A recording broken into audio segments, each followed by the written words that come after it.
Bismillahirrahmanirrahim. Welcome back to Business Mathematics 2.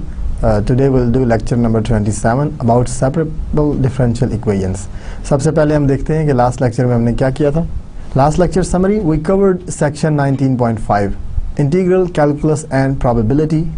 इसके साथ ही हमने फिनिश कर दिया था अपना चैप्टर 19. ये जो है एप्लीकेशन ऑफ इंटीग्रेशन थी बेसिकली, जिसमें हमने प्रोबेबिलिटी को डिस्कस किया बाय यूजिंग इंटीग्रेशन. और आपको याद होगा हमने कुछ PDFs probability density functions define किए थे as a function of x and then we found the probability by integrating those functions. ठीक है, तो इसलिए ये इंटीग्रेशन की एप्लीकेशंस में हमने ये एक टॉपिक कंसीडर किया था which was about probability. Applications of integration में एक डिफरेंशियल इक्वेशन भी बहुत कॉमन है. ठीक है, हमने थोड़ा सा फ्लेवर लिया डिफरेंशियल इक्वेशन का चैप्टर 19 में, और दो बहुत मशहूर फेमस और बहुत यूज़ होने वाली जो डिफरेंशियल इक्वेशंस हैं वो सेपरेबल और लीनियर डिफरेंशियल इक्वेशंस हैं. ठीक है, आज हम सेपरेबल डिफरेंशियल इक्वेशंस के बारे में कुछ पढ़ेंगे और उनके मेथड ऑफ सॉल्यूशंस भी देखेंगे. तो ये भी इंटीग्रेशन की एप्लीकेशन है, इसलिए हम चैप्टर 19 के फ़ौरन बाद ये दो टॉपिक्स हैं. ये दो topics out of the book मैं करा रहा हूँ आपको. ये बुक में आपको थोड़ा सा हमने बडनिक की बुक में थोड़ा सा किया है डिफरेंशियल इक्वेशंस को, लेकिन वो सेपरेबल या लीनियर डिफरेंशियल इक्वेशंस नहीं थी. तो क्योंकि आपका और कोई कोर्स नहीं होता डिफरेंशियल इक्वेशंस का सेपरेटली बिजनेस एडमिनिस्ट्रेशन में, तो इसी कोर्स कंटेंट्स में ये थोड़ी बहुत डिफरेंशियल इक्वेशन शामिल की गई हैं. तो आज का लेक्चर और नेक्स्ट लेक्चर जो है लेक्चर नंबर 27 एंड 28, ये हम स्पेंड करेंगे सेपरेबल और लीनियर डिफरेंशियल इक्वेशंस के ऊपर, और इसमें हम इंटीग्रेशन यूज़ करेंगे बार बार, इसीलिए हमने इसको एप्लीकेशन ऑफ इंटीग्रेशंस में डाला है. तो आज हम सेपरेबल डिफरेंशियल इक्वेशन करते हैं. सबसे पहले अगर आप रिकॉल करें तो जो आपके इंटीग्रेशन जो रिव्यू मटेरियल है उसमें आपको बेसिक इंटीग्रेशन फार्मूलाज के बारे में पता होना चाहिए. ठीक है, ये बहुत ज़रूरी है बेसिक इंटीग्रेशन फार्मूलाज. उसके बाद आपको टेक्निक्स ऑफ इंटीग्रेशन भी पता होनी चाहिए. ठीक है, तो बेसिक इंटीग्रेशन फार्मूलाज और टेक्निक्स ऑफ इंटीग्रेशन, क्योंकि ये एप्लीकेशन है इंटीग्रेशन की. अगर आप इंटीग्रेशन भूल जाएंगे तो आपको डिफरेंशियल इक्वेशन नहीं आएंगी. तो सेपरेबल इक्वेशंस क्या होती हैं? Recall that the general form of a first order differential equation is dy by dx equal to f of xy. ये देखें क्योंकि इसमें एक डेरिवेटिव आ रहा है ना. ठीक है, तो डेरिवेटिव जब भी आ जाएगा, ये डेरिवेटिव है किसी भी इक्वेशन में, तो वो डिफरेंशियल इक्वेशन कहलाएगी. और राइट साइड पे कोई भी एक्स और वाई का फंक्शन है. अब वो कह रहा है कि अगर ये जो राइट साइड पे फंक्शन है ये सेपरेबल फंक्शन है. सेपरेबल का मतलब कि हम इसको प्रोडक्ट में लिख सकते हैं दो ऐसे फंक्शंस के जिसमें एक फंक्शन सिर्फ एक्स का फंक्शन है, ये देखें एच एक्स, और दूसरा फंक्शन सिर्फ वाई का फंक्शन है. वैसे यहाँ पे मिक्स थे, देखें एक्स वाई दोनों फिक्स थे, मिक्स थे वेरिएबल्स, लेकिन हमने यहाँ पे एच एक्स और जी वाई को अलग अलग लिख दिया. तो इसका मतलब है कि ये फंक्शन जो है वो सेपरेबल फंक्शन है. Then the function is said to be the separable function and hence the differential equation given by this function is said to be a separable differential equation. ठीक है, आगे हम और इसको क्लियर करेंगे कि हम इसको सेपरेबल क्यों कहते हैं. फॉर एग्जाम्पल यहाँ पे देखें, ये आपको equation d Y by D x equal to ये, और ये देखें राइट साइड पे ये एफ एक्स वाई का फंक्शन है. ठीक है, ये फंक्शन है एक्स और वाई का.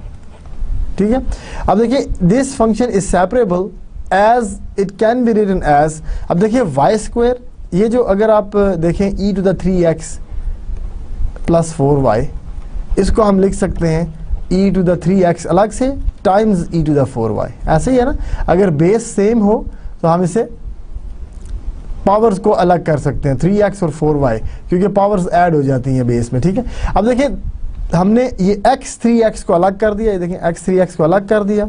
ठीक है, और y 3y को अलग कर दिया. ठीक है, ये देखें ये सिर्फ एच वाई का फंक्शन आ गया, ये सिर्फ y पे डिपेंड कर रहा है ये वाला सारे का सारा फंक्शन, और ये जो सारे का सारा फंक्शन है ये x पे डिपेंड कर रहा है. तो क्योंकि हमने इसको एज अ प्रोडक्ट लिख दिया है, one function entirely of A x और दूसरा इंटायरली ऑफ y है, लिहाजा ये सेपरेबल इक्वेशन है. ठीक है, तो इस तरह से हम चेक कर लेते हैं सेपरेबल है कि नहीं. और ये देखें ये एक फंक्शन है जिसमें y और x दिया होता है. अगर आपने कभी ट्रिग्नोमेट्रिक फंक्शंस देखे हैं तो साइन x एक ट्रिग्नोमेट्रिक फंक्शन है, इसको आप प्रोडक्ट में नहीं कन्वर्ट कर सकते. कोई तरीकाकार नहीं है कि आप y और साइन x को एक प्रोडक्ट में कन्वर्ट कर सकें. ठीक है, लिहाजा ये सेपरेबल नहीं है, this is non separable equation. तो ज़रूरी नहीं है कि सारी की सारी इक्वेशंस आपकी सेपरेबल हों. ठीक है, इसके बाद सोल्यूशन, अगर सेपरेबल इक्वेशन हो हमारे पास, उसका सोल्यूशंस कैसे निकालेंगे, ठीक है। Solution of separable equation, solution क्या होता है कि आपने y निकालना है बेसिकली, क्योंकि ये देखें इक्वेशन में आपके पास है dy by D x equal to something, तो आप y as a function of x निकालना चाहते हैं बगैर डेरिवेटिव के। तो जब डेरिवेटिव को खत्म करना है तो हम इंटीग्रेट करते हैं ना, ठीक है। लेकिन राइट साइड पे दोनों वेरिएबल्स हैं x और y, तो हम इसको इंटीग्रेट डायरेक्ट नहीं कर सकते, ठीक है। तो पहले हम वेरिएबल्स को सेपरेट करेंगे फिर इंटीग्रेट करेंगे, ठीक है। तो first step is we solve the equation g y equal to 0, g y को 0 के इक्वल लेते हैं हम, and find the constant solutions, क्योंकि देखें जब राइट साइड पे 0 ले लिया तो D Y by D X 0 आता है और y is equal to constant आ जाएगा, ठीक है। For non constant solutions with G Y not equal to 0 we write the equation in the form, इस तरह इस फॉर्म में हम लिखते हैं कि for non constant solutions we write the equation in the form P Y D Y is equal to H x d x, where p y is this. अब मैं यहाँ पर रिकॉल करता हूँ, देखें d Y by D x था, ये equation 2 हमें कैसे मिली है ये मैं अभी आपको बताता हूँ। जो राइट साइड पे हमने कहा था कि आप अपने फंक्शन को इस तरह से लिख सकते हैं कि एक एक्स का फंक्शन लिख सकते हैं और एक वाई का फंक्शन। अगर ये सेपरेबल इक्वेशन है तो हम इसके प्रोडक्ट में लिख सकते हैं, ऐसा ही है ना। अब अगर मैं जी वाई को डिवाइड कर दूं दोनों तरफ तो 1/GY आ जाएगा, अगर मैं इधर से जी वाई को डिवाइड कर लूँ, ये कैंसिल हो गया, ये डी वाई, तो राइट साइड पे सिर्फ एच एक्स रह गया। अब ये है कि ये जो डी एक्स है ये राइट पे ले जाए आप, तो इधर रह गया 1/GY d Y is equal to H x d x, ठीक है। अब देखिए ये 1/GY जो है ये भी तो y का ही फंक्शन है ना, तो उसने इसको नया नाम दे दिया पी वाई का, p Y D Y is equal to H x d x. तो ये देखें इक्वेशन नंबर 2 आ गई, p Y D y h x d x where p y is 1/GY। तो ये देखें पी वाई जो है यही 1/GY था, ठीक है। तो अब यहाँ पे देखिए ये जो इक्वेशन हमारे पास आई है, ठीक है, p Y D y h x d x, this is a separable differential equation, क्योंकि हमने वेरिएबल सेपरेट कर दिए हैं इसमें, ठीक है। क्या हुआ कि जी वाई, इसको मैंने दोबारा जी वाई इसलिए लिख दिया कि फर्क नहीं पड़ता कि पी वाई है जी वाई है, इसका फंक्शन ऑफ वाई ही लिखना है ना, तो कोई नहीं मसला, आप पी वाई लिख दें जी वाई लिख दें, एक ही बात है, ठीक है। तो ये देखिए लेफ्ट साइड पे सब कुछ y में है, इधर कोई x में नहीं है, लेफ्ट पे एवरीथिंग इज इन y, तो सिर्फ y अपीयर हो रहा है, y only on the left and x is appearing only on the right. तो x राइट साइड पे y नहीं आ रहा, लेफ्ट पे x नहीं आ रहा। अब आप इंटीग्रेट कर सकते हैं क्योंकि आपने वेरिएबल सेपरेट कर दिए। तो इसमें हमने क्या किया, we have separated the variables. तो आप यहाँ पे लिख सकते हैं कि वेरिएबल्स सेपरेटेड, कि हमने सेपरेट कर दिए हैं वेरिएबल्स। तो जब वेरिएबल सेपरेट हो जाएं तो उसके बाद हम इंटीग्रेशन कर सकते हैं। तो दोनों तरफ इंटीग्रेट करें तो ये आ जाएगा आपके पास। अब देखिए इसको जब आप इंटीग्रेट करेंगे तो एक फंक्शन ऑफ y आएगा ना, उसको कैपिटल जी वाई कह दें, और इसको इंटीग्रेट करेंगे तो फंक्शन ऑफ x आएगा, उसको कैपिटल h कह दें, ठीक है। तो लिहाजा आपके पास जो फंक्शन आएगा वो ये आ जाएगा कि लेफ्ट साइड पे इंटीग्रेट करने के बाद मेरे पास कोई और फंक्शन y का आ गया, राइट पे x आ गया। अब देखिए c ऐड कर दें, वैसे तो 2 इंटीग्रेशन है, दोनों तरफ आप c ऐड कर सकते हैं, लेकिन दोनों तरफ c ऐड करने का फायदा नहीं है, किसी एक तरफ c ऐड कर दें आप, ठीक है। तो ये कांस्टेंट ऑफ इंटीग्रेशन जो है आ गया आपके पास, ये है कांस्टेंट ऑफ इंटीग्रेशन, ठीक है। जो इंटीग्रेशन करने के बाद कांस्टेंट आता है उसको हम एक तरफ लिखते हैं, दोनों तरफ आपने नहीं लिखना। तो we list all entire constant and the non-constant solutions of the equation if we are given an initial value problem। आपको याद है हमने initial value problem किसको कहा था, जिसमें initial condition given होती है। अगर इक्वेशन के साथ कोई initial condition भी given हो तो वो हम यूज करके c की वैल्यू निकाल सकते हैं, ठीक है। if we are given an initial value problem use the initial condition to find the particular solution। particular solution का मतलब कि वो value of c basically fix कर देंगे आप, वो वैल्यू ऑफ c आप निकाल लें। जब वैल्यू ऑफ c निकल आएगी तो वो जनरल सोल्यूशन नहीं रहेगा बल्कि पर्टिकुलर सोल्यूशन बन जाएगा, ठीक है। तो एक एग्जांपल करते हैं, solving a separable differential equation, solve 1 + x dy minus y dx equal to 0, ठीक है। इसमें हम क्या करेंगे, देखें इसको दूसरी तरफ ले जाएं, ये जो है इसको दूसरी तरफ ले जाएं तो यहाँ पे प्लस y dx आ जाएगा, ठीक है ना। अब ये y वाली टर्म को इधर डिवाइड कर दें और ये x वाली टर्म को इधर डिवाइड कर दें, तो देखिए 1/x इधर dx के साथ आ गया, dx/1 + x, और ये y उधर जाके डिवाइड हुआ तो dy/y आ गया, ठीक है। तो ये हमने पहले इसको उधर लेके गए, फिर y dx से डिवाइड किया और 1/x से इधर डिवाइड किया तो आपके पास ये आ गया। अब देखें लेफ्ट साइड पे सिर्फ y है और राइट साइड पे सिर्फ x है, तो हम कह सकते हैं कि वेरिएबल्स सेपरेटेड। ठीक है। तो from which it follows that integral of 1/y dy is equal to integral of 1/1 plus x. ठीक है, तो अब दोनों को इंटीग्रेट करें। अब आपको याद है कि इंटीग्रल क्या होता था, अगर आप रिकॉल करें कि इंटीग्रल ऑफ 1/x dx तो log ऑफ x था, ये तो मसला नहीं है, ये तो आसान था। लेकिन अगर कोई और चीज़ है, कोई फंक्शन ऑफ x है, नीचे x नहीं है, तो ऊपर उसका डेरिवेटिव होना चाहिए, तो फिर भी log ऑफ x आता था उसका। ठीक है, log of f of x। ठीक है, तो यहाँ पे देखिए 1 प्लस एक्स का डेरिवेटिव 1 है, तो वो ऊपर मौजूद है, 1 तो मौजूद होता है, तो इसलिए ये log ऑफ 1/x इधर से आ गया। अब हम इसको अगर सिंप्लीफाई करें तो कैसे कर सकते हैं, देखिए दोनों तरफ हमने ना ये y अगर निकालना है तो log एंटी log ले लें। ठीक है, तो दोनों तरफ एंटी log लेने का मतलब ये है कि आप एक्सपोनेंशियल ले लें, यानी कि log ऑफ y था ना, तो आपने एक्सपोनेंशियल इधर भी ले लिया, और उधर log of 1 plus X plus C 1 था, और उधर भी एक्सपोनेंशियल ले लिया। ठीक है, अब देखें यहाँ से ये log और e काट गए तो y आ गया आपके पास, इधर से भी e और log कटेंगे, लेकिन ये c1 खराब हो जाएगा। तो इसको पहले आप ये लिखें, ये जो है इसको ऐसे लिख सकते हैं कि e का log 1 प्लस एक्स अलग कर दें, times e to the power c1 अलग कर दें। ठीक है, तो ये हमने यहाँ पे काम किया। तो अब ये log और e जब कैंसिल हुए यहाँ से, तो आपके पास 1 प्लस एक्स इधर से बचेगा और e टू द c1। अब देखिए c1 कोई आर्बिट्ररी कांस्टेंट था, c1 आर्बिट्ररी कांस्टेंट है ना, तो ये भी e की पावर c1 में ले जाए तो ये एक और कांस्टेंट आ जाएगा, इट्स अनदर कांस्टेंट, जो कि अभी भी आर्बिट्ररी कांस्टेंट है। तो जब आर्बिट्ररी कांस्टेंट है तो उसको फिर e टू द c1 लिखने की क्या जरूरत है बार बार। ठीक है, उसको e टू द c1 लिखने की क्या जरूरत है बार बार, हम उसको नया नाम दे देते हैं, c कह देते हैं उसको। तो जब c कहा तो ये c है और 1 प्लस एक्स, तो ये हमारे पास सोल्यूशन आ गया। ठीक है, तो डिफरेंशियल इक्वेशन में हम अक्सर इस तरह के काम करते हैं, ये जो हमने काम किया, कोई 3 से मल्टीप्लाई हो गया c1 तो उसको नया नाम दे दिया, लेकिन किसी वेरिएबल से मल्टीप्लाई होगा तो फिर हम नाम नहीं दे सकते नया, ये याद रखना है आपने। ठीक है, तो ये इसका जनरल सोल्यूशन आ गया। ठीक है, तो this is the general solution of the problem.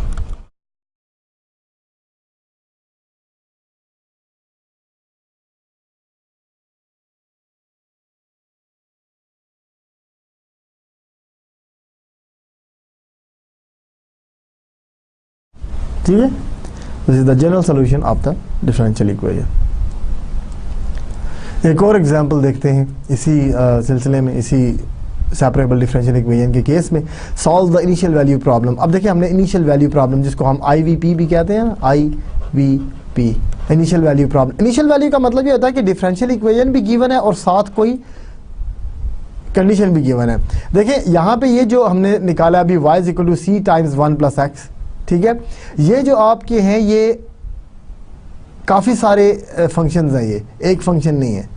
ठीक है, क्योंकि c की वैल्यूज बदलते जाएं तो आपको डिफरेंट सोल्यूशन कर्व्स मिलती जाएंगी। कोई भी अगर ये कर्व है, इस तरह की कर्व है, c बदलते जाएं आपको डिफरेंट कर्व्स मिलती जाएंगी डिफरेंट c के लिए। अब अगर हम कंडीशन लगा देना कि y किसी पॉइंट पे, इस पॉइंट से आपने गुजरना है, तो फिर ये बाकी सारे हम छोड़ देंगे, नेग्लेक्ट कर देंगे, सिर्फ इसको ये कहेंगे कि बस यही एक सोल्यूशन है। ठीक है, क्योंकि कंडीशन गिवन होगी तो इस c की वैल्यू फिक्स हो जाएगी, एक सोल्यूशन मिलेगा आपको। तो सिर्फ ये पर्पस होता है इनिशियल वैल्यू प्रॉब्लम का कि आप कोई ना कोई कंडीशन फिक्स करते हैं, जिसको यूज करने के बाद हम एक वैल्यू निकाल लेते हैं c की, बाकी सारा प्रोसेस वही है। तो इसको हम लेटर के लिए रखते हैं, कीप दिस फॉर लेटर। ठीक है, कीप इट फॉर लेटर। अभी हमने सिर्फ डिफरेंशियल इक्वेशन को सॉल्व करना है, ये जो डिफरेंशियल इक्वेशन है इसको सॉल्व करना है। इसको सेपरेट करें वेरिएबल्स, देखें y को उधर मल्टीप्लाई कर दें, dx को इधर मल्टीप्लाई कर दें, तो y dy और x dx आ जाएगा। देखें y dy और x dx। अब आप इंटीग्रेट कर दें, अब इंटीग्रेट करें तो integral of y dy equal to minus integral of x dx। ठीक है, अब इसको इंटीग्रेट करें, ये y की पावर 1 है ना, तो y स्क्वायर बाई 2 होगा, ये भी x की पावर 1 है तो x स्क्वायर बाई 2 आ गया, और प्लस c1 एक तरफ कांस्टेंट ऐड करते हैं सिर्फ। अब 2 से मल्टीप्लाई कर दें दोनों तरफ, तो 2 से मल्टीप्लाई करेंगे तो क्या आएगा, देखें अगर मैं 2 से मल्टीप्लाई कर दूं तो ये आएगा y square equal to minus x square plus 2c1। अब x स्क्वायर को इधर ले आए, x square plus y square equal to 2c1। अब 2c1 को आप कोई नया नाम दे दें। ठीक है, 2c1 को नया नाम दे दें। ठीक है, इसको c भी कह सकते हैं, अब सिर्फ c। लेकिन आप रिकॉल करें कि कोई सर्कल की इक्वेशन नहीं बनती x square plus y square is equal to, तो इसको c स्क्वायर लिख दें, ज़्यादा अच्छी बात हो जाएगी। वो इसलिए हमारी जो सर्कल की इक्वेशन है वो x square plus y square is equal to constant square होता है। तो कांस्टेंट ही है, सी स्क्वायर भी एक कांस्टेंट ही है, ठीक है। तो हमने अपने उसके लिए इसको नया नाम दे दिया, सी स्क्वायर कह दिया 2c1 को। तो ये हमारे पास आ गया, ठीक है।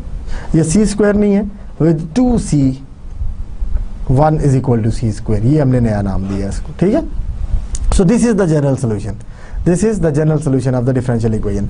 लेकिन अब हम देखें निकालना चाहते हैं एक particular solution. This solution of the differential equation represents a family of concentric circle. Concentric circles कौन से होते हैं? जिनका सेंटर सेम होता है। देखें, सी को चेंज करने से सिर्फ रेडियस चेंज होगा, ठीक है।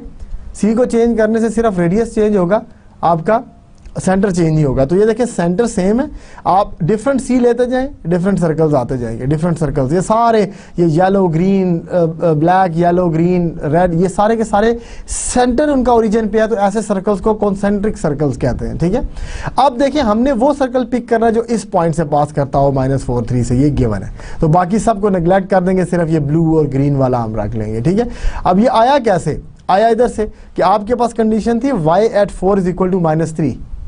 इसका मतलब है कि ये वैल्यू x की है, x इक्वल टू 4, ये x है और ये y है, ठीक है। ये x है और ये y है, ठीक है। तो इसका मतलब है कि x इक्वल टू 4 है और y इक्वल टू -3 है। तो x की जगह 4 और y की जगह -3 रखें, तो 4 square plus -3 square is equal to c square. तो यहाँ से c5 आ गया।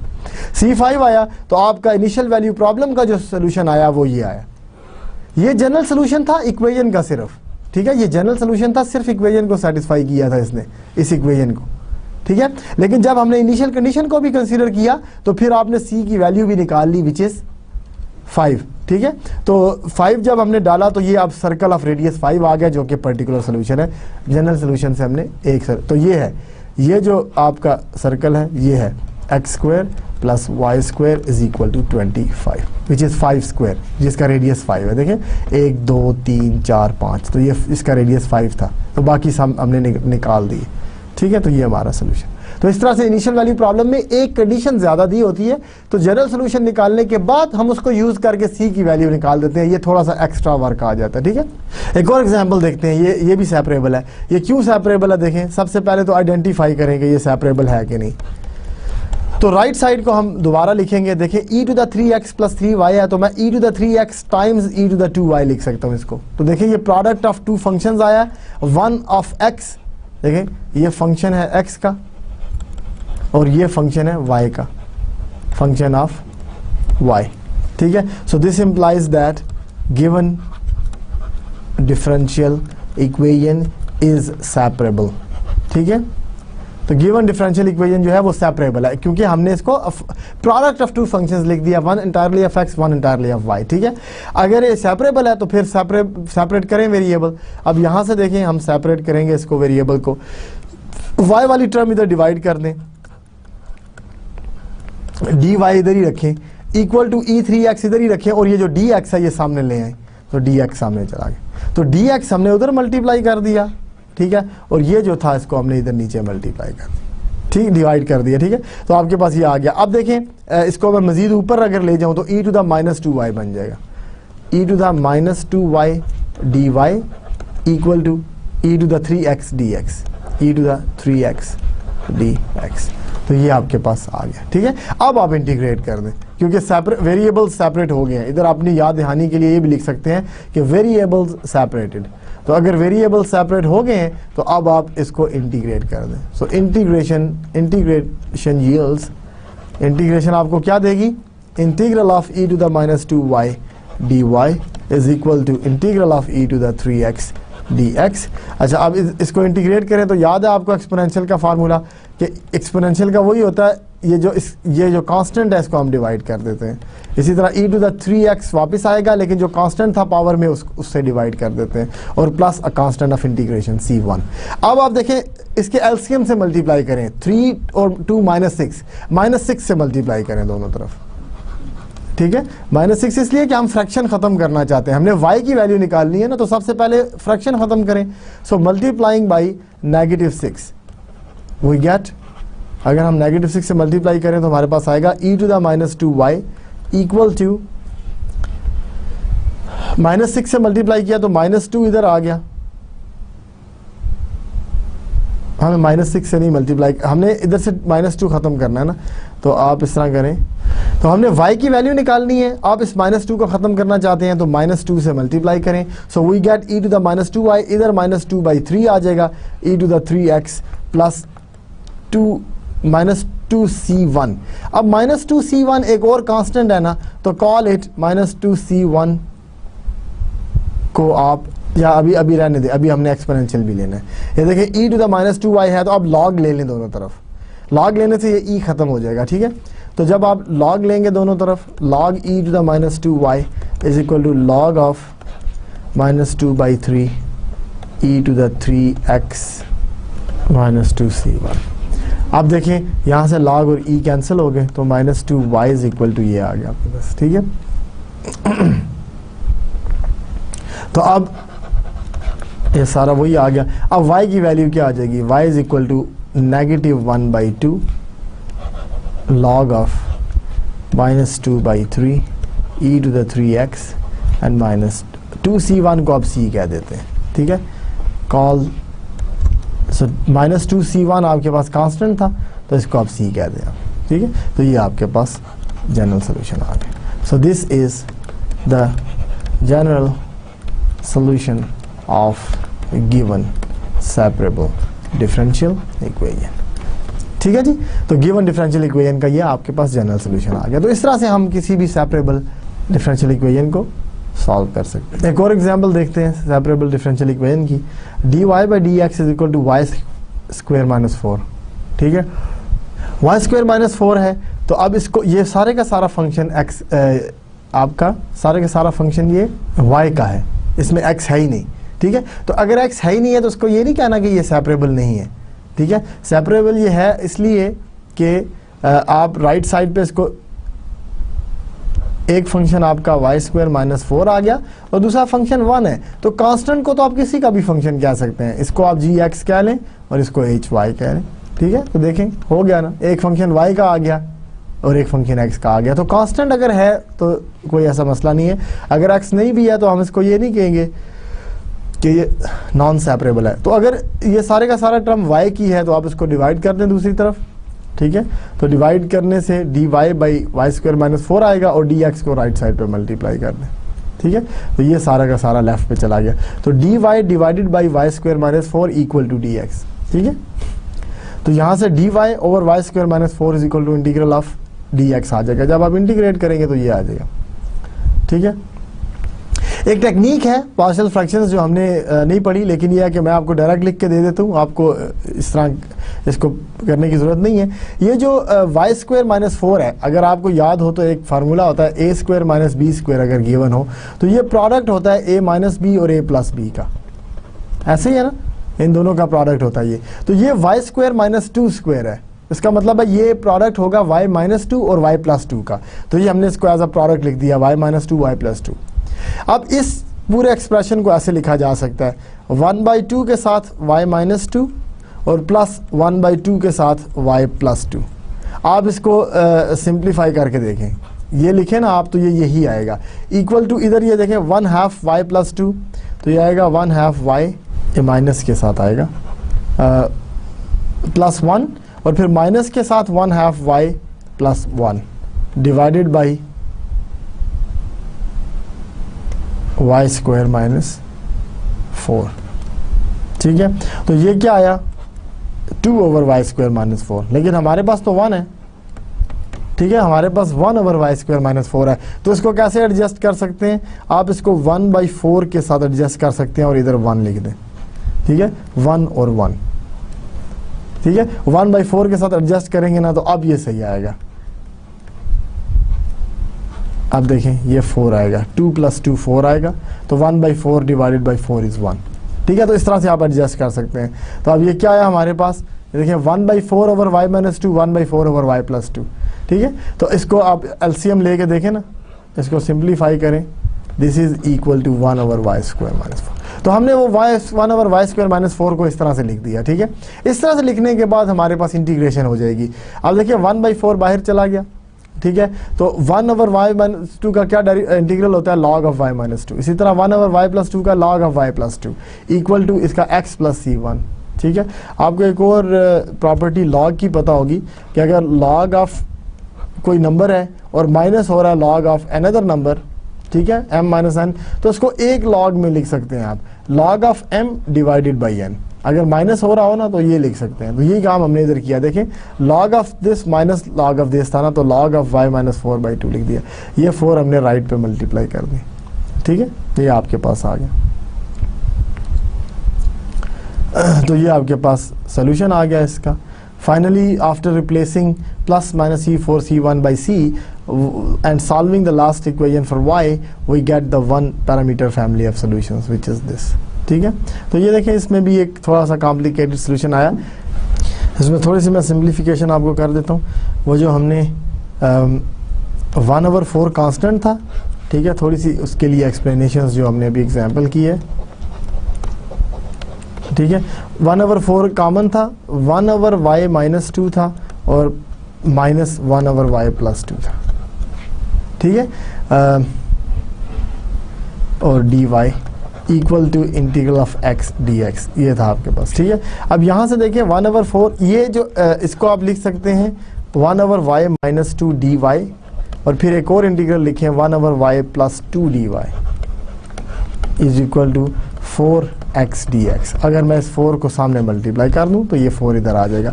अब देखिए इसका इंटीग्रल क्या, ये जो नीचे पड़ी हुई है चीज़, इसका डेरिवेटिव क्या है, y माइनस 2 का। y माइनस 2 का डेरिवेटिव है 1, तो ऊपर डेरिवेटिव है ना, जब नीचे वाले फंक्शन का डेरिवेटिव ऊपर मौजूद हो तो log ऑफ y माइनस 2 आता है, ठीक है। log ऑफ y माइनस 2 आ गया माइनस। अब इसी यहाँ पे भी वही चीज़, y प्लस 2 का डेरिवेटिव 1 ऊपर मौजूद है, तो ये log ऑफ y प्लस 2 होगा इज इक्वल टू 4, ये x square by right side पे सिर्फ dx है, x नहीं है, तो integral of dx is just x plus c1 कह दिया इसको। अब ये जो मैंने अभी फार्मूला लिखा log of m minus log of n जो होता है, ये एक log of m divided by n, तो इसको एक log में हमने लिख दिया 4x प्लस c1। अब log उधर जाके एंटी log बनता है, तो y minus 2 over y plus 2 को इक्वल टू लिख सकते हैं हम exponential of 4x plus c1। ये है exponential of 4x times exponential of c1। तो एक्सपोनेंशियल ऑफ c1 क्योंकि एक और कांस्टेंट है, इसको आप c कह दें, ठीक है। तो आंसर आपके पास आया c e to the 4x, c e to the 4x। अब अगर यहाँ से y के लिए इसको सॉल्व करें ना तो कैसे आएगा, ठीक है। अब y के लिए इसको अगर हम सॉल्व करें तो क्या आएगा, देखें y माइनस 2 इधर ही रखें और y प्लस 2 को सामने मल्टीप्लाई कर दें c e to the 4x के साथ, ठीक है। अब यहाँ से y c e to the 4x है plus 2 c e to the 4x है, ठीक है। अब यहाँ से y माइनस 2 है। अब ये y और y वाली टर्म्स इकट्ठी कर लें, तो y वाली टर्म इकट्ठे कर दें तो y को यहाँ से 1 मिलेगा और यहाँ से c e to the 4x, ठीक है। और अब ये 2 इधर ले आए तो this is 2 plus 2 c e to the 4x, ठीक है। अब ये डिवाइड कर दे नीचे तो y आ जाएगा, तो y is equal to 2 times 1 plus c e to the 4x। ये 2 कॉमन था ना राइट पे, तो मैंने कॉमन ले लिया, डिवाइडेड बाय दिस थिंग, ये डिवाइड हो रहा तो 1 minus c e to the 4x। तो ये वही सोल्यूशन है जो हमने उधर निकाला था, तो this is the general solution, ठीक है। वहाँ पे टाइपिंग हुई थी तो आपको हो सकता समझ ना आई हो। ये देखें ये वही सोल्यूशन निकला जो हमने यहाँ निकाला, यही है ना, 2 times 1 plus c e to the 4x, 1 minus c e to the 4x, ये भी वही solution, 2 times 1 plus c e to the 4x, 1 minus c e to the 4x। So this is the general solution.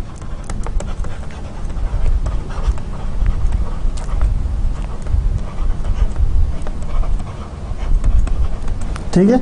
अच्छा, इसमें आप ये देखिएगा, ये जो हमने पार्शियल फ्रैक्शन का जिक्र इधर किया ना, इससे वो घबराने की ज़रूरत नहीं है। पार्शियल फ्रैक्शन भी एक टेक्निक होती है इंटीग्रेशन की, जिसको हमने नहीं पढ़ा तो आपको ज़रूरत नहीं है। सिर्फ इसमें ये याद रख लें, आप अपने आप को ये जस्टिफाई कर लें कि ये जो हमने लिखा है यहाँ पे 1/4 y माइनस 2 और 1/4 y प्लस 2, ये आपको 1/y स्क्वायर माइनस 4 देता है, इसलिए हमने इस तरह से लिख के इसको इंटीग्रेट कर दिया। लेकिन आपको होमवर्क वगैरह क्विज वगैरह में कोई ऐसा क्वेश्चन नहीं नज़र आएगा जिसके लिए पार्शियल फ्रैक्शन की ज़रूरत पड़े, ठीक है। तो ये एक एग्जाम्पल थी और हमने ये कर ली, तो आप बस अपने आप को ये कन्विंस कर लें, जस्टिफाई कर लें कि ये हमने काम ठीक किया। बाकी इसको इस पे टाइम स्पेंड करने की ज़रूरत नहीं है कि ये पार्शियल फ्रैक्शंस किधर से आए थे, ठीक है। और एग्जांपल्स देखते हैं सेपरेबल इक्वेशंस की। तो next example is again an initial value problem is given dy by dx is 4 times y square plus 1, और फिर हम कह रहे हैं y at pi by 4 is equal to 1, ठीक है। अब यहाँ पे देखें, अगर ये वाई स्क्वायर प्लस 1 है, ठीक है, इसका मतलब है कि ये राइट साइड पे 4 एक फंक्शन है और वाई स्क्वायर माइनस 1 दूसरा फंक्शन है। तो वाई स्क्वायर प्लस 1 से अगर मैं डिवाइड कर दूं दोनों तरफ, ठीक है, तो ये कैंसिल हो जाएगा। अब ये डी एक्स राइट पे डिवाइड कर दें तो आपके पास आया 1/y स्क्वायर प्लस 1 dy, ठीक है, equal to 4dx, equal to 4dx, ठीक है, ये आ गया। अब आप अगर ये सेपरेबल हो गए ना, इधर सिर्फ y है और इधर सिर्फ x है, only x appears here, only y appears here, ठीक है। तो वेरिएबल्स सेपरेटेड, ठीक है, जो हमने काम करना होता है हमने वेरिएबल सेपरेट कर दिए, ठीक है। तो अब इंटीग्रेट कर दें आप, integration yields integral of 1/y square plus 1 dy equal to integral of dx, और 4 कांस्टेंट था तो 4 इधर आ। अब देखिए यहाँ पे हम फिर स्टक हो गए हैं क्योंकि हमने इस तरह की इंटीग्रेशन नहीं पढ़ी, स्टक, ठीक है। तो कई दफ़ा ऐसी सिचुएशंस आती हैं, ठीक है, कि हम स्टक हो जाते हैं। स्टक क्यों? Because no integration formula applies here, ठीक है। यानी हमने जो इसकी इंटीग्रेशन होगी, मतलब ऐसा नहीं है कि इसकी इंटीग्रेशन ना हो, लेकिन हमने जो इंटीग्रेशन पढ़ी है अपने चैप्टर 19 में, हमने जो फार्मूला पढ़ा है उसमें यह था कि वाई स्क्वायर प्लस 1 है अगर नीचे तो उसका डेरिवेटिव ऊपर होना चाहिए। इसका डेरिवेटिव है 2 टाइम्स वाई, तो 2 तो हम एडजस्ट कर सकते हैं लेकिन वाई को एडजस्ट नहीं कर सकते, वेरिएबल पार्ट एडजस्ट नहीं किया जा सकता, लिहाजा इसमें हमारे पास कोई इंटीग्रेशन फार्मूला नहीं है, ठीक है। तो इसका मतलब है हम इस जो हमारी नॉलेज है इसके मुताबिक हम इसको नहीं सॉल्व कर सकते हैं, हम इधर स्टक हो गए हैं। अगर हमें डिफरेंशियल इक्वेशन ये गिवन होती, instead we are given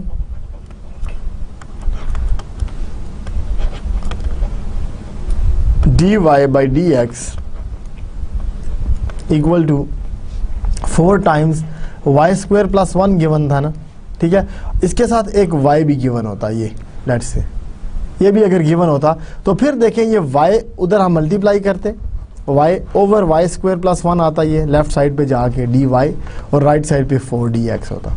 ये हमने खुद से नहीं चेंज करना, मैं से वैसे एक नई एग्जांपल क्रिएट कर ली है यहाँ पे कि अगर सिर्फ एक y हमें गिवन होता वैसे उसमें जो हमने इक्वेशन है हमारे पास वो हमारी सेटिस्फाई नहीं हुई, हम नहीं उसको हल कर सकते।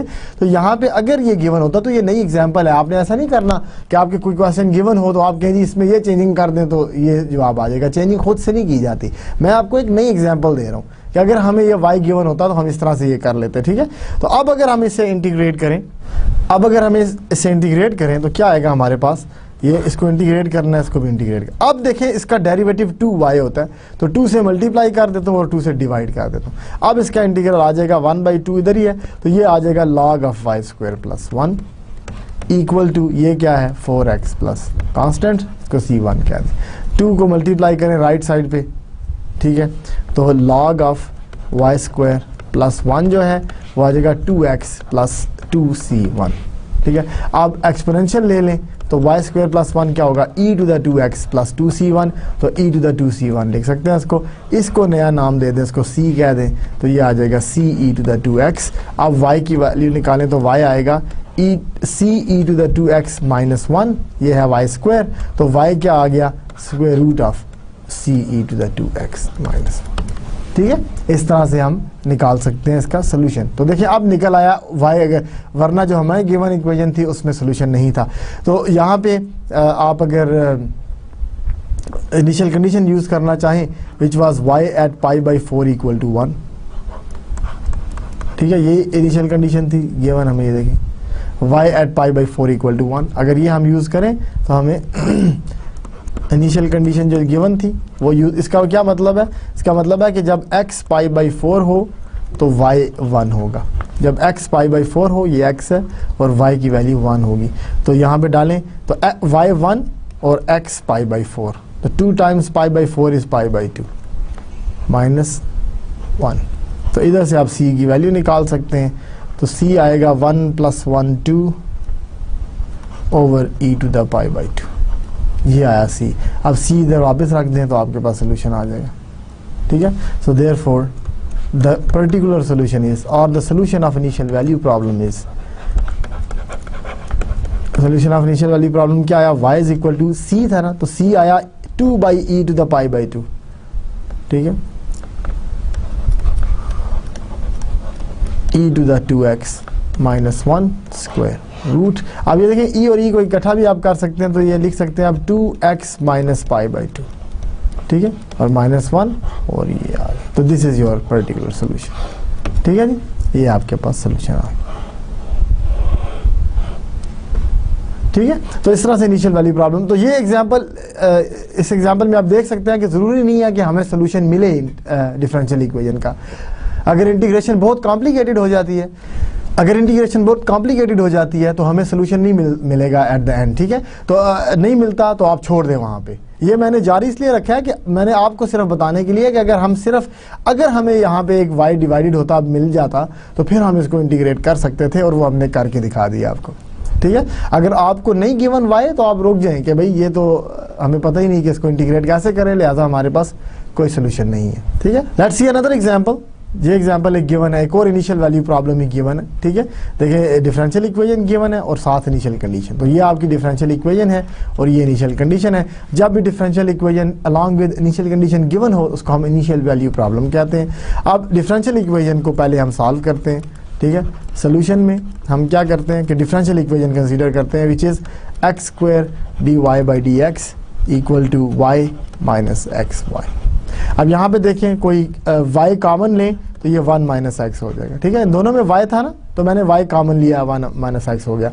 अब ये देखिए x² को इधर डिवाइड कर दें और y को दूसरी तरफ। ठीक है,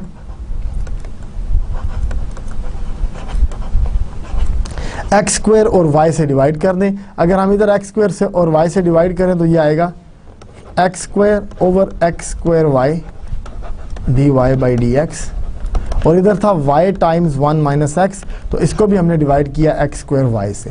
देखिए यहाँ से y कैंसिल हो गया और यहाँ से x कैंसिल हो गया, तो लेफ्ट। अब ये dx को आप राइट पे ले जाएं, इधर ले आए dx को, तो इधर बचा 1/y dy equal to 1 minus x over x² dx। तो देखिए वेरिएबल्स सेपरेट हो गए ना, वेरिएबल्स सेपरेटेड।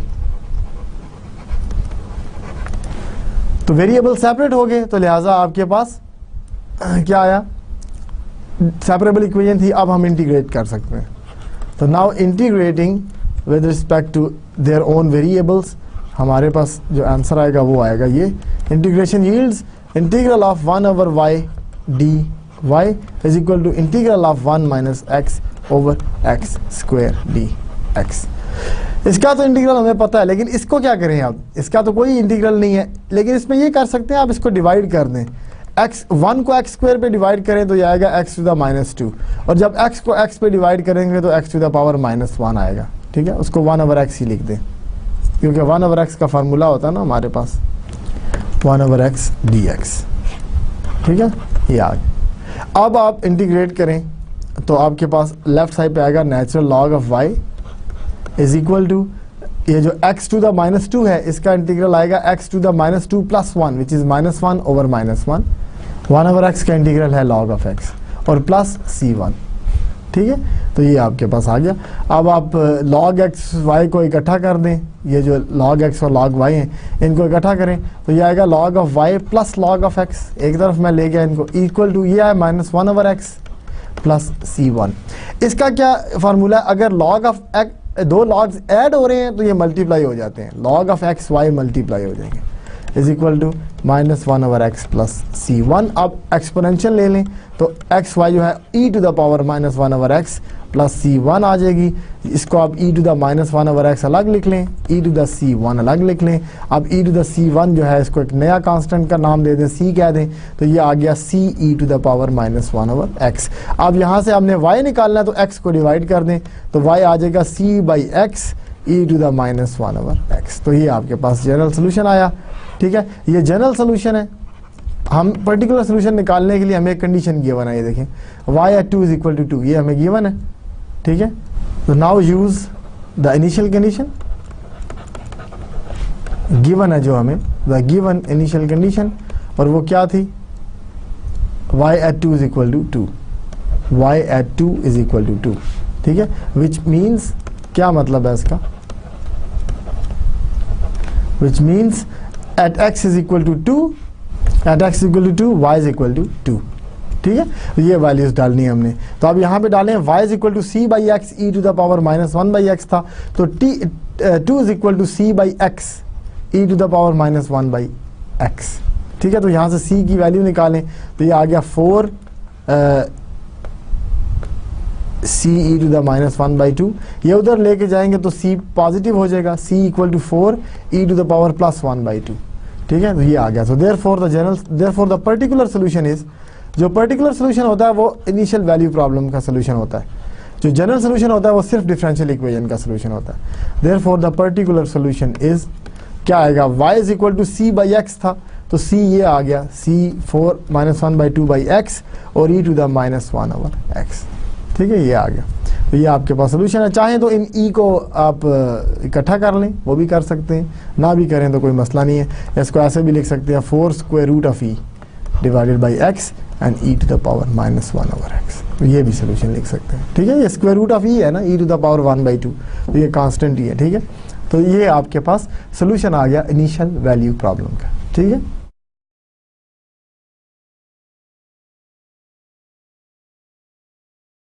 एक और एग्जांपल है, एप्लीकेशन पॉइंट ऑफ व्यू से काफ़ी इंपॉर्टेंट है, ठीक है। ये हम इस इक्वेशन को दोबारा देखेंगे नेक्स्ट लेक्चर में भी, ठीक है। जो एप्लीकेशंस ऑफ डिफरेंशियल इक्वेशन है उसमें ये काफ़ी यूज़ होती है, ठीक है।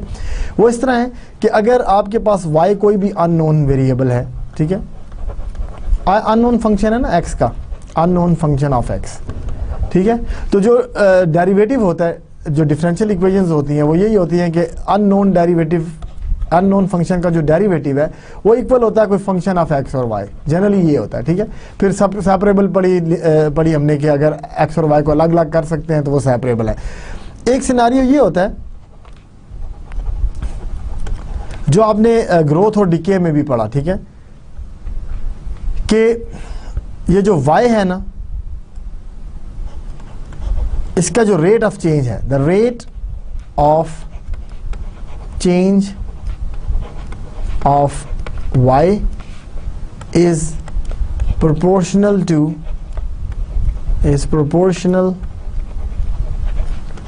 itself,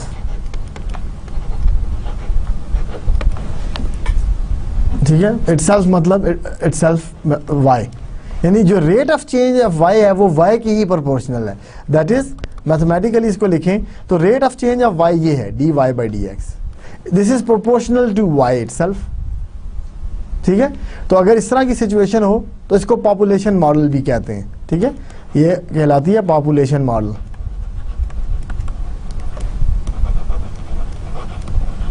ठीक है। देखिए एक स्टेटमेंट दी हुई थी और जब मैंने इसको वर्ड्स में लिखा तो ये एक डिफरेंशियल इक्वेशन बन गई।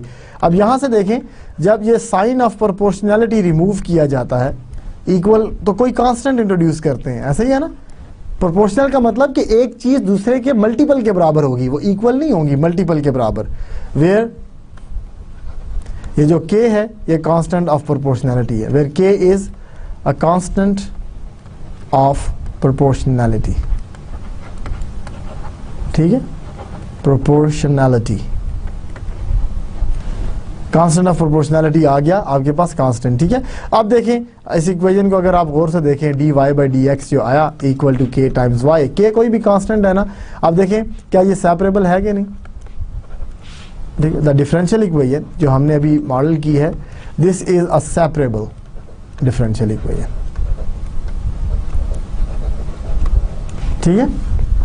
सो दिस इज सेपरेबल क्योंकि यहाँ पे एक कांस्टेंट है और दूसरा y का फंक्शन है। टू सॉल्व, अगर इसको हमने सॉल्व करना है, ठीक है, वी प्रोसीड एज फॉलोस। अगर हमने इसको सॉल्व करना है तो पहला क्या होता है कि वेरिएबल्स को सेपरेट करें, तो y को डिवाइड करें, 1 over y dy by D x equal to k लिख दें, ठीक है, और आप dx को सामने मल्टीप्लाई कर दें तो 1/y dy जो है वो k dx हो जाएगा। इसका मतलब है कि वेरिएबल्स जो हैं वो सेपरेट हो गए हैं, वेरिएबल्स सेपरेटेड। तो जब वेरिएबल सेपरेट हो जाएं तो हम इंटीग्रेट करते हैं। तो now integration will implies that integral of 1/y dy is equal to integral of k dx। ठीक है, अब आप इसको इंटीग्रेट कर दें तो आएगा natural log of y equal to kx plus c1। अब आप इसको एक्सपोनेंशियल ले लें तो e to the power kx plus c1 आ जाता है। इसको आप लिख सकते हैं kx को अलग लिख दें और c1 को अलग लिख दें। अब क्योंकि ये कांस्टेंट था तो इसको नया नाम दे दें c, तो आपके पास आ गया y is equal to constant e to the power kx। ठीक है, अब अगर इनिशियल कंडीशन भी आपको गिवन हो, if initially y is y not, यानी at x is equal to 0 y की वैल्यू y नॉट है, कुछ भी हो सकती है, हमने इसको y 0 कह दिया, देन क्या होगा, y की वैल्यू y नॉट अगर रखें तो x की वैल्यू 0 रखनी पड़ेगी, k टू द पावर 0। ठीक, e टू द पावर 0 1 होती है तो ये सिर्फ c आ जाएगा। इसका मतलब है c की पावर y नॉट आ गई, देयरफॉर दिस 1 बिकम्स, इसको अगर मैं 1 कहूँ तो therefore 1 becomes y is equal to c की वैल्यू y नॉट है e to the power kx। ठीक है, ये आ गई। ठीक है, अब अगर आप रिकॉल करें लास्ट पिछले चैप्टर्स में, अगर आप रिकॉल करें तो हमने ऐसी क्वांटिटी को जो y नॉट से शुरू होती है और एक्सपोनेंशियली, ठीक है, तो इसको रिकॉल करें, ये ग्रोथ और डिके नहीं देती थी। ठीक है, दिस गिव्स यू ग्रोथ और डिके मॉडल। ठीक है, ये ग्रोथ डिके मॉडल ही था ना। इफ के वाज पॉजिटिव, अगर के आपके पास पॉजिटिव है तो ये ग्रोथ मॉडल है। ठीक है, ये ग्रोथ देता है, ये सोल्यूशन, ये जो फंक्शन गिवन है ग्रोथ है, और अगर के नेगेटिव है तो ये आपको डिके देता है किसी भी चीज़ का। y अगर कुछ, इसीलिए हम इसको पॉपुलेशन मॉडल भी कहते हैं कि अगर y is the population of anything then ये जो फंक्शन है ये आपको ग्रोथ देगा पॉपुलेशन की या डिके देगा। ठीक है, ये कैसे होता है कि k पॉजिटिव है तो आपने y नॉट से शुरू किया क्योंकि इनिशियली इसकी y है, तो अगर k पॉजिटिव है e टू द kx इस तरह से जाता है। ठीक है, ये है आपके पास, ठीक है, ग्रोथ अगर के पॉजिटिव है तो, और अगर डिके है आपके पास तो आपने y नॉट से शुरू किया तो ये इस तरह एक्सपोनेंशियली डिके करेगा, इस तरह से ये डिके करेगा टुवर्ड्स 0। ठीक है, ये डिके करेगा। तो ये था के पॉजिटिव वाला केस और ये है के नेगेटिव वाला केस। ठीक है, अब ये हमें पहले से पता है, ये कोई नई चीज़ नहीं पढ़ रहे हम। ये जब हमने लास्ट टाइम पिछले लेक्चर्स में, पिछले चैप्टर्स में कहीं देखें कि ये हमने डायरेक्ट इस फंक्शन को कंसीडर किया था कि कोई ऐसा फंक्शन जो y nought e to the power kx हमें दे, के टी दे, जो भी दे, t है या x है, तो ये आपके पास एक्सपोनेंशियल ग्रोथ या डिके देता है आपको। अगर k पॉजिटिव है तो देखें x की इंक्रीज के साथ y डिक्रीज हो रहा है तो डिके आ गया, यहाँ पे x की इंक्रीज के साथ y इंक्रीज हो रहा है तो ये ग्रोथ आ गई। ठीक है, तो ये देखें, ये एक सेपरेबल डिफरेंशियल इक्वेशन से आती है हमें ग्रोथ और डिके जो मिलती है। तो ये जो हमने मॉडल लिखा था यहाँ पे, ये जो मॉडल हमने लिखा dy by dx is equal to ky, this is basically a population model which is growth और decay model, depends on k constant of proportionality है। अगर ये पॉजिटिव है तो ग्रोथ मॉडल है, नेगेटिव है तो डिके मॉडल है। ठीक है, इसी तरह हम और भी एक हम ये दोनों एग्जांपल हम नेक्स्ट लेक्चर्स में जब applications of differential equation discuss करेंगे तो उसमें हम दोबारा भी डिस्कस करेंगे। कई दफ़ा ये होता है कि आपका जो किसी भी चीज़ का जो डेरिवेटिव है वो कई दफ़ा प्रोपोर्शनल होता है y के साथ भी और with a difference of something. ठीक है, y m फिक्स्ड है, ये कांस्टेंट है। ठीक है, फिक्स्ड है, या इसको आप फिक्स्ड कह दें। ठीक है, ये कुछ भी हो सकता है। ठीक है, कई दफ़ा जो पॉपुलेशन है वो प्रोपोर्शनल होती है difference between two things, not just to y itself, y का किसी चीज़ से डिफरेंस लिया जाता है। ठीक है, यूजुअली ये जो है टेम्परेचर वगैरह किसी का निकालना हो ना तब। ठीक है, मसलन आपने कोई लेट्स से चाय आपने बनाई, ठीक है, गर्मा गर्म चाय थी, ठीक है, उसको आपने उठा के कप में डाला तो उसका अच्छी खासी गर्म चाय थी, बॉइलिंग पॉइंट से आप लेके आए हैं तो डिग्री उसका वो 100 डिग्री टेम्परेचर होगा, ऐसा ही है ना। जब उसको आप ला के यहाँ पे रख दिया, टेबल पे रूम टेम्परेचर पे रख दिया, अब उसने कूल डाउन होना शुरू कर देना, टेम्परेचर कम। लेकिन कूल डाउन क्यों हो रहा है? क्योंकि कमरे का टेम्परेचर चाय के टेम्परेचर से कम है। अब अगर कमरे का टेम्परेचर लेट्स से बहुत गर्मी हो, अभी बहुत गर्मी हो, 50 डिग्री सेंटीग्रेड टेम्परेचर है, तो फिर वो उस स्पीड से कम नहीं होगा, जो कूलिंग हो रही है उसकी वो उस स्पीड से नहीं हो रही, जो rate of change of temperature है ये लेफ्ट साइड पे, ठीक है, वो बहुत कम होगा, ठीक है, क्योंकि कम रेट से वो कूल। लेकिन अगर यही मैं किसी एसी वाले कमरे में या सर्दियों में जहाँ पर 0 डिग्री टेम्परेचर और हम ठिठर रहे हैं, ठीक है, वहाँ पे रख के मैं चाय रख दूँ तो बहुत जल्दी से वो कूल डाउन हो जाएगी, क्योंकि रेट ऑफ चेंज बहुत ज़्यादा है। तो इसका मतलब है जिस रूम टेम्परेचर में आप रख रहे हैं उस टेम्परेचर का जो इफेक्ट है वो भी मैटर करता है आपके कूलिंग में, ठीक है, टेम्परेचर के चेंज होने में। तो ये वो चीज़ है, ये जो YM है ना, ये आपका रूम का टेम्परेचर हो सकता है अगर आप टेम्परेचर को डिस्कस कर रहे हैं तो इसलिए जो इटसेल्फ चाय का अपना टेम्परेचर था और जो रूम का टेम्परेचर है उसका डिफरेंस जितना ज़्यादा होगा, rate of change of temperature भी उतना ही ज़्यादा होगा। तो इसलिए ये जो टेम्परेचर का रेट ऑफ चेंज है ये डिपेंड कर रहा है, प्रोपोर्शनल है डिफरेंस बिटवीन टू टेम्परेचर्स के, सिर्फ टेम्परेचर इटसेल्फ के प्रोपोर्शनल नहीं है। तो इस तरह के सिनारियोज में आपके पास एक और सेपरेबल इक्वेशन मिलती है, क्योंकि ये कांस्टेंट है ना। अगेन अगर मैं इसको इक्वल करूं तो ये k times y minus y m आएगा। ये कांस्टेंट है तो ये सिर्फ y का फंक्शन है, इसको डिवाइड कर दें 1/1 माइनस वाई एम आ जाएगा dy के साथ और k आ जाएगा dx के साथ, ठीक है। अब इसको आप इंटीग्रेट, क्योंकि ये कांस्टेंट है इसको इंटीग्रेट कर सकते हैं। अगर आप इंटीग्रेट करें दोनों तरफ तो ये आ जाएगा natural log of y minus y m is equal to k x plus c. और अब अगर आप लॉग ले लें तो y माइनस वाई एम जो है ये आ जाएगा e टू द पावर के एक्स प्लस ई सी, तो c इधर आ जाएगा, ठीक है, और y जो है वो आएगा y m plus c e to the k x. तो ये थोड़ा सा देखें चेंज आ गया, वाई एम कुछ ऐड हो रहा है, सिर्फ सी e to the k x नहीं आ रहा, ठीक है। तो ये जनरल सोल्यूशन आ गया, ठीक है। इसको न्यूटन्स लॉ ऑफ कूलिंग भी कहते हैं, ये जो हमने अभी बताया ना, न्यूटन्स लॉ ऑफ कूलिंग, ठीक है। Details coming in next lecture. तो नेक्स्ट लेक्चर में हम इसको डिटेल से भी पढ़ेंगे। अभी मैंने इसकी एप्लीकेशंस के बारे में, जो डिफरेंशियल इक्वेशंस की, स्पेशली सेपरेबल डिफरेंशियल इक्वेशंस की जो थोड़ी बहुत एप्लीकेशंस थी, मैंने एक दो बता दी, एक पॉपुलेशन मॉडल, एक न्यूटन्स लॉ ऑफ कूलिंग। इन दोनों को डिटेल में हम स्टडी करेंगे जब हम डिफरेंशियल इक्वेशन का टॉपिक ख़त्म करेंगे। नेक्स्ट लेक्चर में हम लीनियर डिफरेंशियल इक्वेशन पढ़ेंगे, उसका टॉपिक ख़त्म करेंगे। ख़त्म करने के बाद हम एप्लीकेशंस देखेंगे क्या होती हैं, उसमें हम डिटेल से ये दोनों मॉडल दोबारा से स्टडी करेंगे और इसकी एग्जांपल्स भी करेंगे, एक एक दो एग्जांपल्स भी, किस सिनारियो में किस तरह की एग्जांपल हो सकती हैं जिसमें ये दोनों चीज़ें हम यूज़ कर सकते हैं, ठीक है। तो सेपरेबल इक्वेशंस की ये बनती हैं एप्लीकेशंस, ठीक है। तो लेट्स सी आज हमने क्या पढ़ा, आज रिव्यू करते हैं आज के लेक्चर को और उसके साथ ही हम लेक्चर फिनिश करेंगे, ठीक है। तो आज हमने डिस्कस किया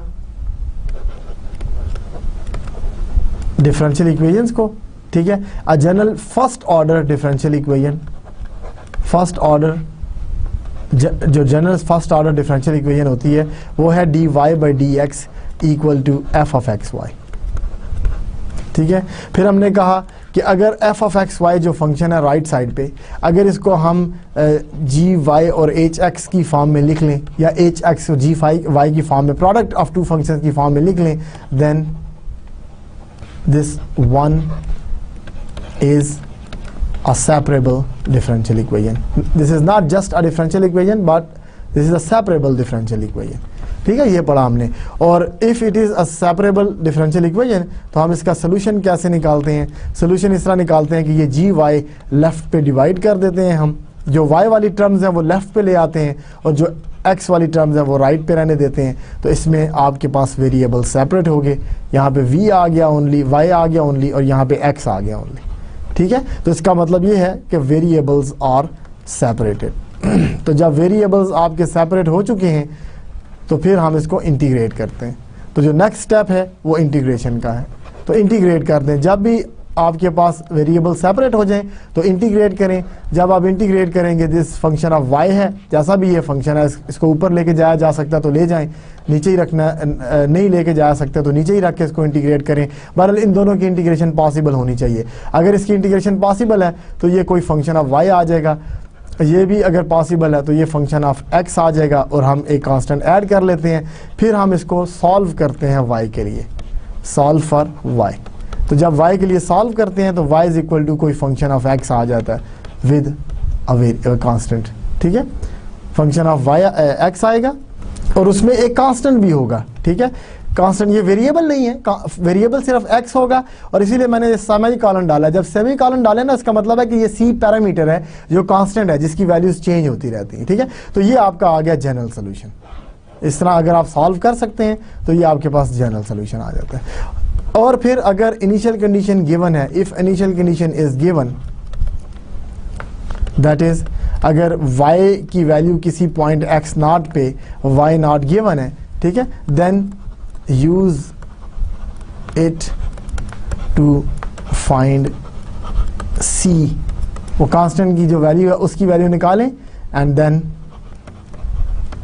रिप्लेस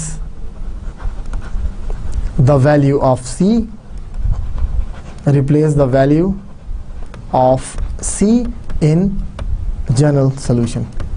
ठीक है, और जब जनरल सोल्यूशन में हम रिप्लेस कर देंगे तो हमें एक पर्टिकुलर सोल्यूशन मिल जाएगा, to get a particular solution.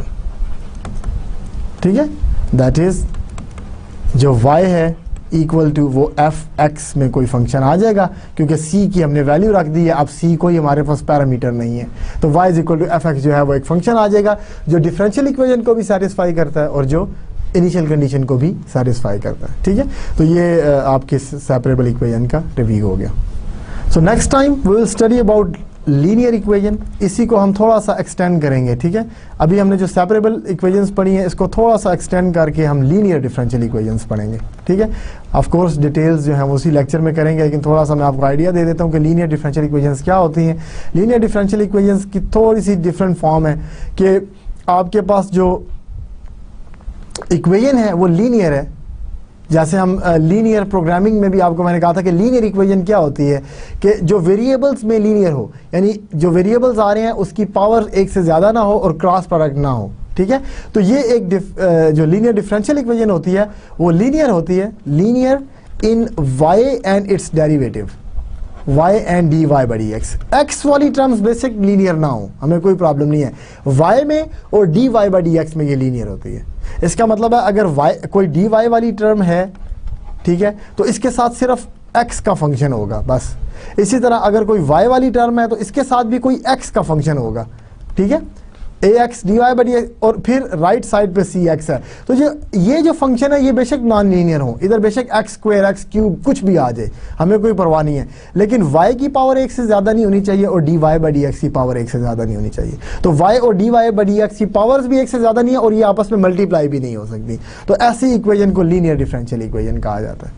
ठीक है, तो इस लीनियर डिफरेंशियल इक्वेशन को स्टडी करेंगे और हम इसका मेथड ऑफ सॉल्यूशन भी पढ़ेंगे कि कैसे होता है। कई दफ़ा इसकी ये फॉर्म भी गिवन होती है कि हम ax को डिवाइड कर देते हैं और हम इस तरह लिख देते हैं कि dy बाई dx प्लस कोई फंक्शन ऑफ x y है और राइट साइड पे भी कोई फंक्शन ऑफ x है, यानी यहाँ पे dy बाई dx का कोएफिशिएंट 1 कर देते हैं हम। ठीक है, वो इस तरह भी किया जा सकता है कि अगर आप ax को डिवाइड कर दें तो इधर से ax खत्म हो गया तो bx डिवाइडेड बाई ax, क्योंकि ये फंक्शन ऑफ x है उसको आप px कह दें। इसी तरह cx डिवाइडेड बाई ax, ये भी एक फंक्शन ऑफ x है, इसको qx कर दें।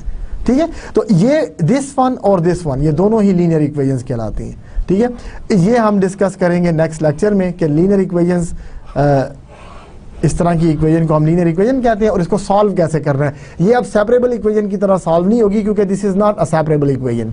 ठीक है, तो सेपरेबल इक्वेशन के साथ एक जो फेमस इक्वेशंस होती हैं वो लीनियर डिफरेंशियल इक्वेशंस होती हैं। ये और इसका मेथड ऑफ सॉल्यूशन डिस्कस करेंगे और फिर हम कुछ एप्लीकेशंस भी देखेंगे नेक्स्ट टाइम। ठीक है, तो ये था आज का हमारा लेक्चर, तो जिसमें हमने कवर किया टॉपिक सेपरेबल डिफरेंशियल इक्वेशंस का। सेपरेबल इक्वेशंस क्या होती हैं, किस तरह से इसको रिकग्नाइज किया जाता है, मेथड ऑफ सोल्यूशन क्या है, कैसे वेरिएबल सेपरेट करके फिर हम इंटीग्रेट करते हैं, और अगर इनिशियल कंडीशन दी हो तो उसको भी यूज़ करके सी की वैल्यू कैसे निकाली जाती है। तो ये मेन हमारे आज के टॉपिक्स थे। Next time we will study about linear differential equations and application of differential equations. उसमें मैथमेटिकल मॉडलिंग को भी हम थोड़ा बहुत डिस्कस करेंगे कि वो क्या होती है। तो इसके साथ ही आज का लेक्चर ख़त्म होता है। मुझे इजाज़त दीजिए, नेक्स्ट लेक्चर में लीनियर डिफरेंशियल इक्वेशंस के साथ दोबारा हाजिर होंगे। अल्लाह हाफिज़, अस्सलाम वालेकुम।